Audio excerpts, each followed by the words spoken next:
बेहद स्वागत आप सभी का। मैं आपके साथ हूं अब्दुल नबी हसन। भारत 360 लेकर हाजिर हो चुका हूं।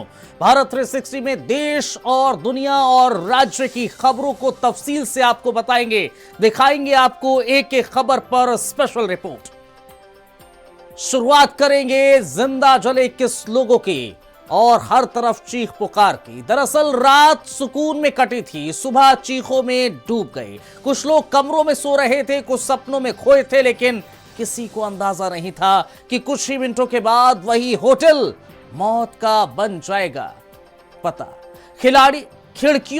खिड़कियां जो शहर का नजारा दिखाती थीं, अचानक जिंदगी बचाने का आखिरी रास्ता बन गई। कोई धुएं से हार गया, कोई लपटों में घिर गया और कोई जान बचाने के लिए चौथी मंजिल से छलांग लगाने को मजबूर हो गया। राजधानी दिल्ली के बीचों बीच उठी आग ने न सिर्फ एक होटल को जलाया, बल्कि सुरक्षा के दावों, सिस्टम की निगरानी और जिम्मेदारियों के तमाम सवालों को भी राख कर दिया है। आखिर कैसे एक होटल मौत का जाल बन गया और 21 जिंदगियां किसकी लापरवाही की कीमत बन गईं? देखिए दिल्ली में अग्निकांड की पूरी कहानी।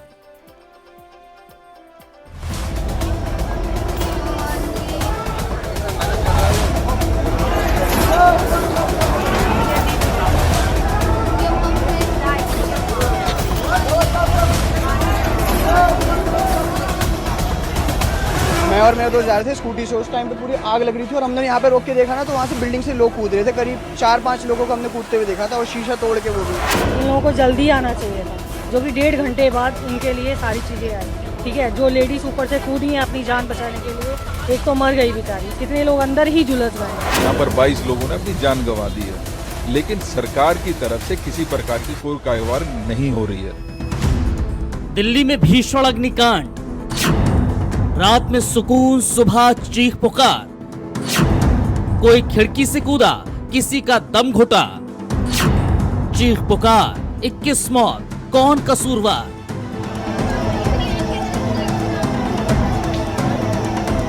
ये तस्वीरें सिर्फ एक अग्निकांड की नहीं, ये तस्वीरें उस सिस्टम की हैं जो हादसों के बाद जागता है, लापरवाही की इंतहा को पार कर देता है, दावों को खोखला कर देता है। हम आपको जो तस्वीरें दिखा रहे हैं, ये राजधानी दिल्ली में एक और लापरवाही को उजागर कर रही हैं।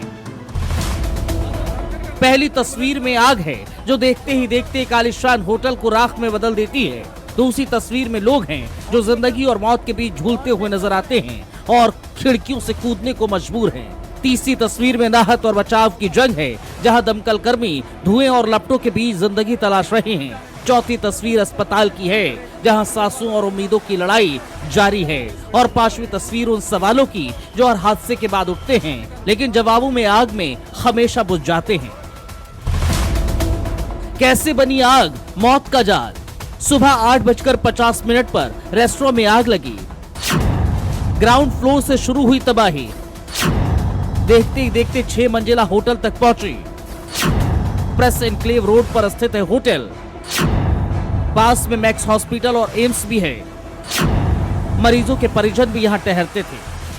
मैं और मेरे दोस्त जा रहे थे स्कूटी से। उस टाइम पे पूरी आग लग रही थी और हमने यहाँ पे रोक के देखा ना, तो वहाँ से बिल्डिंग से लोग कूद रहे थे। करीब 4-5 लोगों को हमने कूदते हुए देखा था और शीशा तोड़ के वो भी। एक गिरा था तो एक का पैर टूट गया था। वहाँ पे फिर बहुत सारी फायर ब्रिगेड आने लग गई और यहाँ पे पूरा रोड सब ब्लॉक हो गया था। भीड़ लगी, यहाँ से गाड़ियाँ जा रही थी क्योंकि इन लोगों को जल्दी आना चाहिए था, जो कि 1.5 घंटे बाद उनके लिए सारी चीज़ें आई।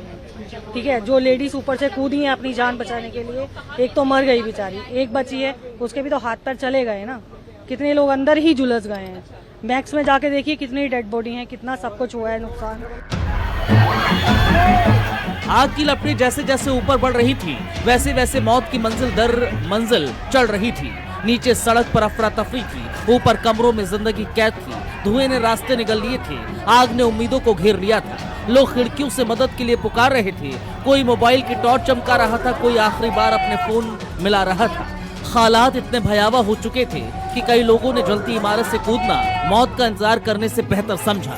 नीचे मौजूद स्थानीय लोग गद्दे बिछाकर अनजान लोगों की जिंदगी बचाने में जुटे थे और ऊपर आग अपना तांडव दिखा रही थी। पानी मार देगा।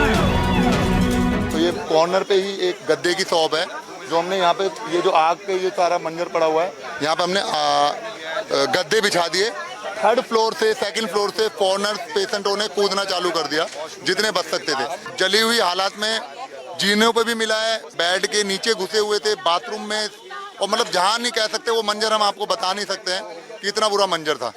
मैं जिम्मेदार ठहराना चाहता हूं जो यहाँ का फायर डिपार्टमेंट है दिल्ली का, मैं जिम्मेदार ठहराना चाहता हूं जो कॉरपोरेशन है, डीडीए है, एमसीडी है, इन्हीं के संरक्षण में कहीं ना कहीं इस तरीके की इलीगल कार्रवाई होती है। क्योंकि यहाँ की भी जानकारी जो मिली है उसके अनुसार 6 कमरों का एक गेस्ट हाउस जो है वो उसका परमिशन ली गई और लगभग 24 कमरे यहाँ पर चल रहे थे। उसके अलावा भी बहुत सारे लोग वहाँ पर इलीगल तरीके से रह रहे थे। तो इसके लिए जिम्मेदार कौन है?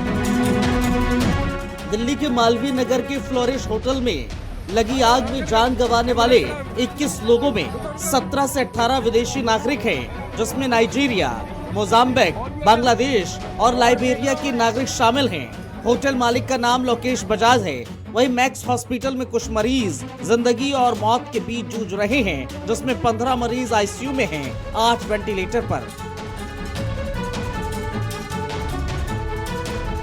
39 पेशेंट्स लाए गए थे हमारे पास बिटवीन दोनों हॉस्पिटल्स, जिनमें से 18 ब्रॉट डेड थे। पूरा उनका जिसको हम एस्फिक्सिएशन कहते हैं बिकॉज ऑफ स्मोक और कुछ बर्न्स, जो ब्रॉट डेड पेशेंट्स थे। बाकी जो पेशेंट्स हैं उनमें से प्रेजेंटली 15 पेशेंट्स अभी आईसीयू में हैं, जिनमें से 8 पेशेंट्स वेंटिलेटर पे हैं। उनका इलाज चल रहा है।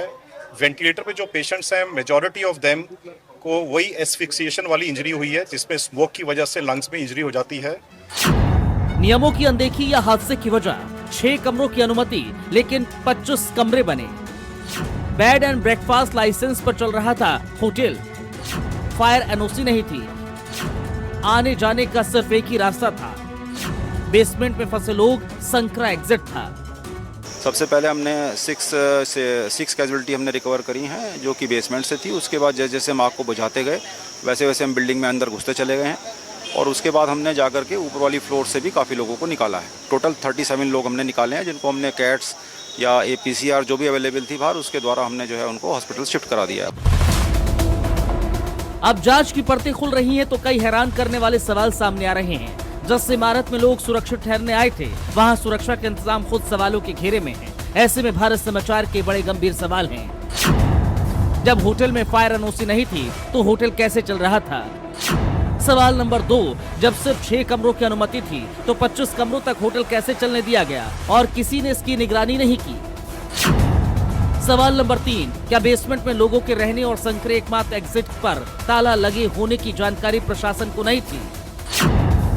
और सवाल नंबर 4, आग लगने के बाद इमरजेंसी एग्जिट और सुरक्षा व्यवस्था न होने की जिम्मेदारी होटल मालिक से कैसे बच सकती है? और सवाल नंबर 5, बार बार हो रहे आग के हादसों के बावजूद निरीक्षण और कार्रवाई में देरी आखिर किसकी जवाबदेही तय करती है?